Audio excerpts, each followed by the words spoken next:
Where there's extreme environmental degradation, there is extreme human exploitation. The overlap is pure. It is 100%.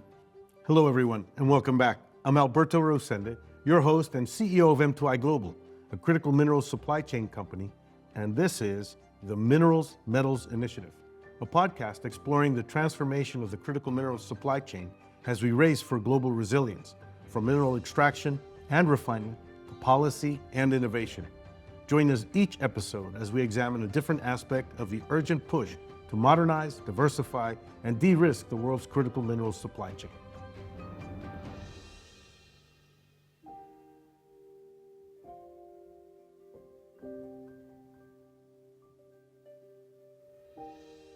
And joining us today is Mark Wexler. Mark is an entrepreneur and branding expert who has co-founded ventures that combine purpose-driven storytelling with market strategy to build impactful, socially responsible brands that prioritize financial sustainability and social good. In 2006, he co-founded Not for Sale, a global organization dedicated to ending modern-day slavery and exploitation. Operating in 12 countries globally, Not for Sale addresses the root causes of human trafficking and provides sustainable solutions to prevent it. By offering education, fair wage employment, and support services, Not for Sale works to break the cycle of exploitation and provide individuals with the tools to build a better future for themselves. You cannot fight forced labor. You can't. You have to build those systems. In fact, when we first engaged the indigenous communities back in the Amazon rainforest in Madre de Dios, one of the major issues, again, was the lack of ability to have recourse.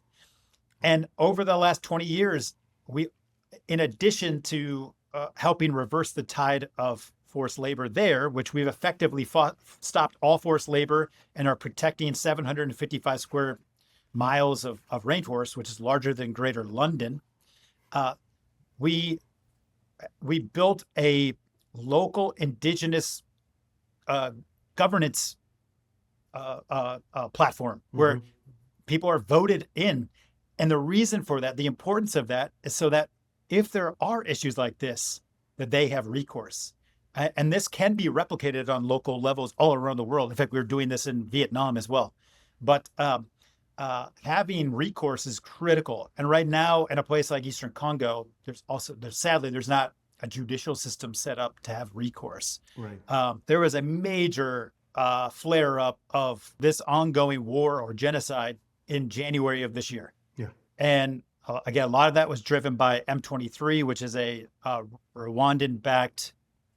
But the paramilitary group, the M23, which is based on March 23rd, right, of 2000, and whenever they signed that peace treaty that obviously they didn't implement appropriately, they claim to be backed by the Rwandan government. Obviously, Rwandan government disavows that, right, at this point. Correct. Yeah, the Rwanda government wants a very long arm from that, right? They don't want to say that they have any connection to it. Here's the fact that really is injurious to that claim. Rwanda, as a country, is one of the world's largest exporters of coltan.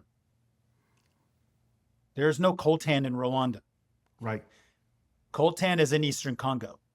So how can the Rwandan government claim that doesn't have any kind of connection at all to M23 if indeed they are the largest exporter in the world of coltan? Right. And coltan, for those that don't know, is really the source of tantalum.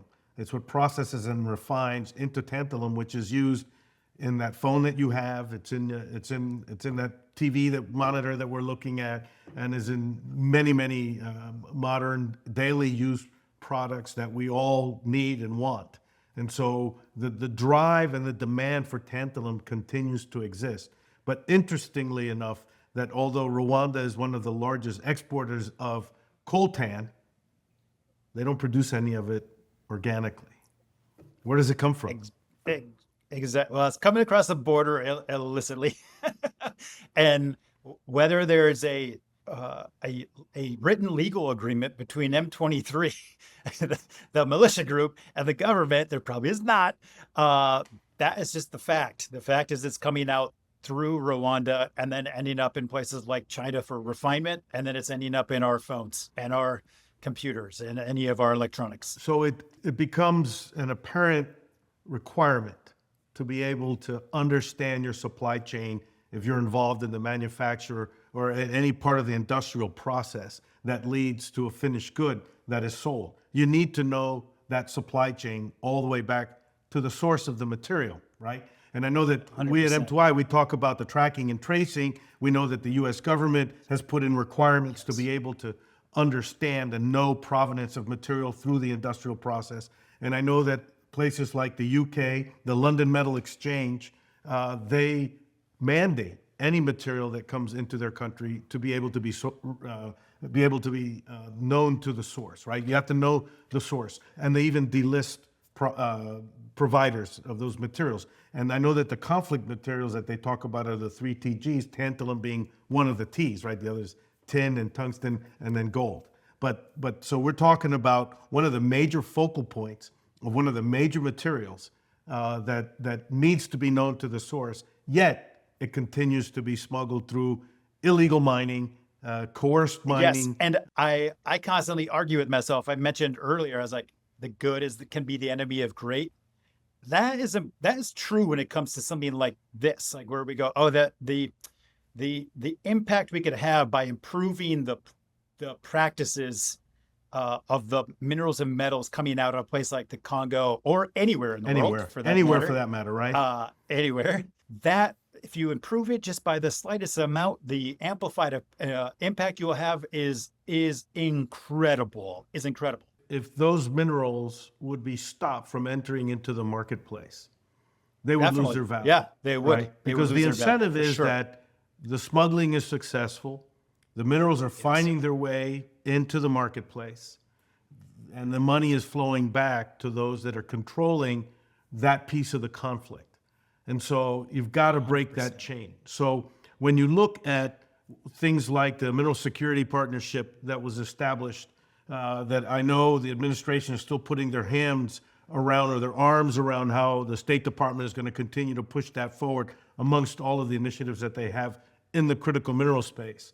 The supply chain, when working healthy, is perhaps the world's most important incentivization machine, right? Right. Because it is what interconnects us from us where we're sitting, the tools that we're using to communicate, the phones that we use, and then it literally connects us. Those supply chain practices, if we're able to build the proper practices and procedures and expectations inside the supply chain practice, as we pull that taunt, we don't get devastation on the far end. Right. We actually get community improvement. Our partnership is built on that. Our partnership is to look for those solution sets, to look for those opportunities, and always continue to propagate those responsible practices at the people, the planet level, and at all levels, right? So that's really, really important for us going forward. That's the whole reason that our partnership continues to thrive. And I really look forward to seeing where we continue to make a difference.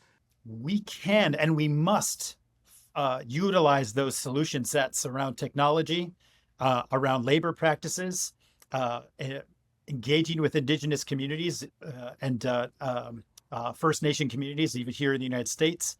And we need to find ways to incentivize those relationships in a healthy way where we're building each other up instead of tearing each other down. Right. And I look forward to doing that with you, Al, and I look forward to doing that with you, M2i. Absolutely. Well, thanks again, Mark Wexler, the co-founder and CEO of Not for Sale. Thanks for spending this afternoon with us, and I look forward to our continued relationship. Thanks again, Mark.